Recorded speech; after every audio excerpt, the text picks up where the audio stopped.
Extensive experience है construction का, real estate का, और अब आप घुमान आए और हमारा दिन गुजरा पूरा। तो आप इस घुमान की रियल एस्टेट है वो किस जगह पे देखें और आपके ख्याल में पोटेंशियल जो है वो कितना है? देखिए, जहाँ तक रियल एस्टेट का सवाल है, ऑब्वियसली काम तो बहुत हो रहा है। स्पेशल अगर मस्कत की बात की जाए जो कि मेजर जो मेन सिटी है, डेवलपमेंट तो बहुत हो रही है और ज़्यादातर जो फोकस मुझे नज़र आ रहा है डेवलपमेंट का वो इन्हीं जगह पर जो इसको ICT कहते हैं, ITCs, क्योंकि वैसे अतराफ़ में इतनी डेवलपमेंट नज़र नहीं आ रही जितनी इन ख़ास जगहों पर होती है, और यही लोग जो है ज़्यादा जो है प्रमोट कर रहे हैं। और मैं ये समझता हूँ कि क्योंकि रियल एस्टेट एक ऐसी चीज़ है कि it's a safe investment for everyone in any country, और ओमान में सबसे बड़ा एडवांटेज, और I think generally in GCC में सबसे बड़ा एडवांटेज जो है रियल एस्टेट का वो है इसकी safety and security. That makes a huge difference. Real estate regardless of the safety security हर जगह गुड इन्वेस्टमेंट है, लेकिन इनको जो सबसे बड़ा एज हासिल है वो इनकी यहाँ की सेफ्टी एंड सिक्योरिटी, और मैं समझता हूँ इनका बहुत बड़ा एक know what's the right word blessing है इनके लिए कि ये चीज़ इनके लिए जो है बहुत लॉन्ग रन को बहुत हेल्प करेगी अगर ये मेंटेन कर सके तो करेंगे। यहाँ की सिक्योरिटी थोड़ी एक्स्ट्रा ऑर्डिनरी सिक्योरिटी है, it's not a normal security जो आप, जैसे कि आज हमारी मीटिंग थी डेवलपर से जो साथ जो लेडी थी वो she is Ukrainian, and I was asking her what do you think of Oman, and she said the same thing, because like you can leave a mobile phone on the bed in a restaurant, you can go, you come back grocery with it. You can't expect this to happen in those countries outside Oman. तो जो focus है वो यही चीज़ है, safety security. Being Ukrainian हम अपना जो है हमारा भी यही है, उनका भी absolutely for me it was I opening, ये बंदी कह रही है मैं उसी चीज़ ऑब्जर्व की थी। आई थिंक ये बहुत बड़ा इनको एडवांटेज है। जाना सवाल है रियल एस्टेट की ग्रोथ का, Muscat itself will definitely grow the far as I see. उसकी वजह यह है कि प्राइस और पार्किंग का जो सिस्टम है जो आप बता रहे थे लास्ट टाइम हम आए थे 2 साल पहले, पार्किंग आपको मिल की और दिया क्या पैनोरामा मॉल के सामने जो शॉपिंग पार्किंग की जो अंडरग्राउंड तो मुझे पता नहीं है या नहीं, आई डोंट थिंक है, बहुत ज़्यादा हो भी, लेकिन उसके पीछे अपार्टमेंट्स हैं तो वहाँ हम स्टे कर रहे थे 2 साल पहले, अगर 2 साल से ज़्यादा होता है उसको। तो मैं अभी से आना जाना था, शॉपिंग मॉल्स में आता था जाता था, तो वहाँ पार्किंग नज़र आती थी even in the day time. तो आज हमें पार्किंग नहीं मिली और हमारे साथ और गाड़ी खड़ी वेट कर रही थी पार्किंग का। दैट शोज कि over the time population has gone up. जब अंदर गए हम लोग तो वहाँ के जो सेल्स पर्सन था डेवलपर का, उससे जब मेरी बात हुई, इससे द सेम थिंग, मैंने कहा यू रियलाइज कि यहाँ पार्किंग बिजी हो गई है, इज इट मी? नहीं, it has change a lot, even we as a staff can't find parking. Oh, क्योंकि वो सुबह जल्दी आते होंगे। तो मैंने कहा that means that there is some movements, कह रहा डेफिनेटली पॉपुलेशन। तो आप बोल आप के जुलाई जून है जहाँ पे लोग गए हुए। मैं यही सोच रहा था कि उस वक्त जब ये हो रहा था कि जून जुलाई है, तो कुछ लोग तो सलाला बैठे होंगे, कुछ लोग यूरोप बैठे होंगे, कुछ लोग घरों से नहीं निकल रहे होंगे। उसके बावजूद ये हाल है कि पैनोरामा मॉल जो कि बहुत बड़ा मॉल नहीं है, लेकिन बहुत कोई वहाँ पार्किंग नहीं मिल रही, गाड़ी पार्क करने के लिए। और ऐसा भी नहीं कि बंदा पार्क करे वहाँ ट्रेन स्टेशन पर नहीं जा रहा है, ऐसा भी कुछ नहीं, ऐसा भी कुछ वो मामला नहीं है। तो मैं समझता हूँ कि मस्कत जो है, obviously this is my view, my observation, I think it's the right time to buy it. It may take some time to grow, which could be anywhere between 2 to 5 years. But once it starts to pick up, it will pick up fast. जनवरी फरवरी में studios में launch किए थे वो 35,000 के थे और अब 42,000 की बात हो रही है। वो जो उन्होंने टाउन हाउस लॉन्च किए थे 139 की लॉन्च किए, इस वक्त 180 कह रहे थे। 40,000 रियाल का डिफरेंस है। It's a big difference. क्योंकि ये प्राइस तो फिर 15-20 हज़ार के बाद तो मौज स्टार्ट हो जाता है। और इस सुल्तान नीता में जहाँ पे आपके पास कोई एंड है वो नहीं है, अभी कोई आपने बना के नहीं दिया, आपका कोई बैकग्राउंड नहीं है, और उसमें आप टाउन हाउस पे 180,000 ऐसा भी नहीं कि छोटा प्रोजेक्ट है, massive project, massive thousands of units, ये भी नहीं है कि भाई। तो हाँ, ये आई थिंक मुझे नहीं पता, मैं इकोनॉमिस्ट तो नहीं हूँ, लेकिन दैट शोज कि डिमांड है, तभी तो मैं प्राइस बढ़ा रहा है। और डिमांड बाहर से आ रही है, वो आप पूछ रहे हो। हाँ, मैंने पूछा था उससे, कौन खरीद रहे वो हैं? कह रहे ज़्यादातर यूरोप से डिमांड आई है, और जो ज़्यादातर जो खरीद रहे हैं उसमें आपके नॉन यूरोपियंस भी हैं जो ड्यूल नेशनलिटी होल्ड करते हैं, आप क्यों हमारे जैसे लोग। हाँ, और यूरोपियंस। और लेकिन ऑब्वियसली मेजॉरिटी नॉन यूरोपियन है जो ड्यूल नेशनलिटी होल्ड करते हैं। तो कह रहे कि दे सेलिंग फास्ट, एंड आपके सामने क्या था, फेज़ 1 विलास जो 16 एक रुकावा है बिलीपी का, वो उसकी वजह से नहीं होती, बैंक फाइनेंस नहीं हुआ।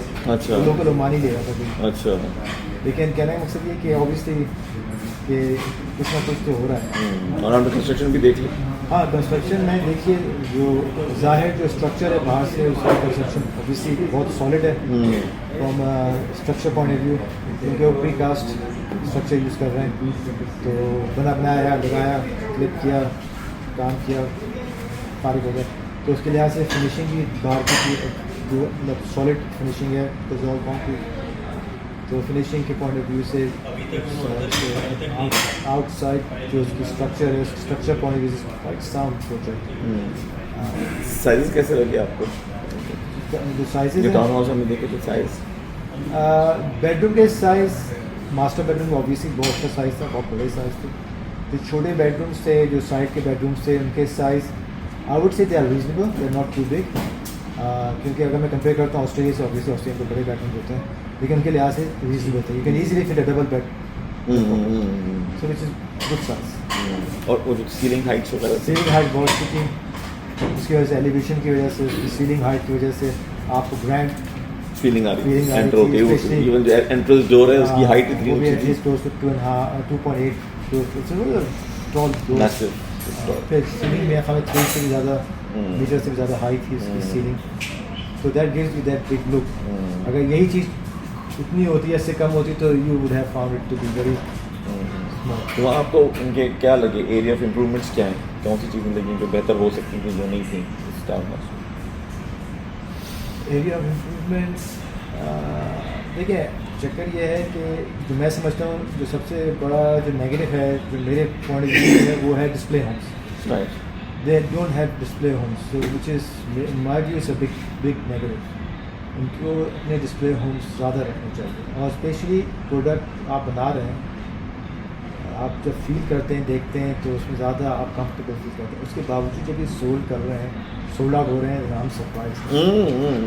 नहीं, ये तो पूरा GCC इसी पे ही खड़ा है, पूरा दुबई जो है इसी पे बिकता है। ये देख लो, ये बनाएंगे 3 साल में, आप कहेंगे हाँ ऐसा बनाओगे, ये डाउन पेमेंट ले लो, ये ले लो, तो पूरा का पूरा ये सब बोल दो कि अब डेवलपर क्योंकि सीजन हो गए, पहले से उन्होंने बना ली चीज़ें, अब आपको पता है कि मार्केट प्रोडक्ट कैसी होगी तो वो हो गया।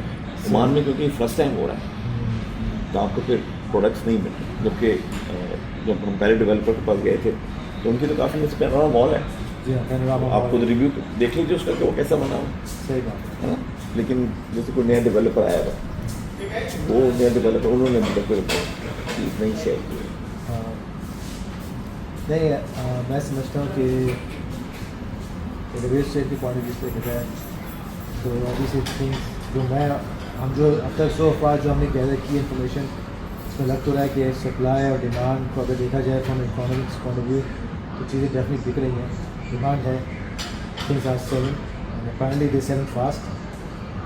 Majority of the project have been sold, बहुत कम हैं जो रहते हैं, ख़ास तौर पे जो फेज़ ऑलरेडी स्टार्ट हो चुके हैं कस्टमर। आई थिंक शुरू में अगर आपको वो एलिमेंट मिल जाए ना कि मैं क्यों इन्वेस्ट करने जा रहा हूँ और क्या ही सही जगह इन्वेस्ट करने की, और अगर अर्ली बर्ड आप हो शुरू में तो आपको बहुत ज़्यादा एडवांटेज होगा। अगर यही चीज़ लेकर आप 3 साल बाद बैठे होंगे यहाँ पे तो आपकी लेट होती है 1-2 साल बाद, क्योंकि जो प्राइस पॉइंट आपको यहाँ मिल रहा है इस वक्त एक 1.2 मिलियन, 1,20,000 का टाउन हाउस, 1.2 मिलियन का टाउन हाउस, 3 का। लेकिन यही जो है जब उन्होंने प्राइस बढ़ाई थी 140 से 180 जो किया है, तो वो जंप आपने देखा कि 120 वाला कितना वैल्यू फॉर मनी मिल गई आपको। तो वो 60,000 रियाल सस्ता है KL Wafa as compare to अलीसुद, 60,000 रियाल का डिफरेंस। और इस वक्त प्राइसिंग जो है इन लोगों कंट्रोल में, डेवलपर्स कंट्रोल में, क्योंकि अभी जो भी प्रोडक्ट लॉन्च करते हैं उनकी अभी वो अब जिन्होंने पहले इन्वेस्ट किया हुआ है, प्राइसेस इन्हीं के कंट्रोल में चल रहे। मार्केट तो कोई नहीं है ना इस वक्त, उन्हीं में चल रही। तो the earlier you buy the better price you to capture. सही बात। बस तो इस वक्त तो बिल्कुल ड्यू डिलिजेंस कीजिए, होमवर्क कीजिए, go for it, don't wait. हाँ, मैं समझता हूँ आप सही कह रहे हो कि जो बहुत ही आई थिंक कॉमन प्रैक्टिस है, मैं समझता हूँ रियल एस्टेट के अंदर कि जो फेजेस में जो स्टेजेस निकलते हैं ना ये रियल एस्टेट के, हमेशा ही होते हैं। जब फेज़ 1 निकलते हैं, जब फेज़ 2 बन रहा होता है, फेज़ 2 जब बिक चुका होता है, फेज़ 1 की प्राइस अच्छी खासी 10-20% बढ़ जाती है। और क्या, क्योंकि एक तो बाद प्रोजेक्ट बन चुका होता है, लोग देख चुके होते हैं, दे स्टार्ट माइक का प्रोजेक्ट, तो वो इटसेल्फ फेज़ 2 की प्राइसेस को इंक्रीज करता है। Then they go to next phase, then they have phase 2 becomes more expensive and phase become even more expensive. तो मैं समझता हूँ कि अभी अर्ली स्टेज पर है, जैसे आपने कहा अर्ली बर्ड, सेम डे। तो ओवरऑल आपका अब तक कैसा रहा एक्सपीरियंस? दुकुम भी गए थे? नहीं, जुकुम तो बड़ा इंटरेस्टिंग था, खासतौर पर जो अब क्या सोच के गए थे दुकुम? मैं जुकुम सोच ही गया था कि रेगिस्तान होगा और पोर्ट बन रहा होगा, लेकिन अभी चीज़ें बहुत तेज़ी से वहाँ पे शुरू कर रहे हैं। मैं समझता हूँ कि ठीक है, थोड़ा स्पेस स्लो है ओमान के और दूसरे GCC के लिहाज से, जो मैं लोगों से सुन रहा हूँ कि मैं खुद मैंने ट्रैवल किया दूसरी कंट्रीज़ के अंदर, वहाँ मुझे भी पता पेस का क्या है, सुनने में आ रहे हैं। लेकिन मैं समझता हूँ स्टिल वो अपने हिसाब से बहुत कोशिश कर रहे हैं कि जल्द से जल्द इंफ्रास्ट्रक्चर तैयार हो जाए, क्योंकि वो अभी क्या है कि जो दूसरे प्रोजेक्ट हैं वो डिपेंडेंट हैं इंफ्रास्ट्रक्चर पे, एंड उनको हमें रियलाइजेशन है कि अगर हमने ये काम नहीं किया, सर्विसेज नहीं डाली, इंफ्रास्ट्रक्चर नहीं डाला, तो ये सारे प्रोजेक्ट डिले हो जाएंगे। और वो चाह नहीं रहे, क्योंकि वो चाह रहे हैं कि इन्वेस्टमेंट आ रही है, अभी हॉट है मामला। इससे पहले आई डोंट नो कुछ चेंज ऑफ माइंड हो जाए किसी का कि भाई आपको इंफ्रास्ट्रक्चर रेडी नहीं है, तो आ रहे थे, वो भी चाह रहे होंगे मेरे ख्याल में। लेकिन बात है कि जल्द से जल्द करके गवर्नमेंट को ग्रोथ की डेफिनेट होगी। और बकौल वहाँ के लोकल्स के पॉपुलेशन भी थोड़ी इंक्रीज हुई है, और फिर वो रिफाइनरी जो आप कह रहे हैं वहीं की कोई ओमान कोलैबोरेशन में 10,000 लोग आए थे स्टार्टअप्स में बनाई, ठीक है, वो नंबर है गॉन डाउन बिकॉज अब 1,500 हो गए।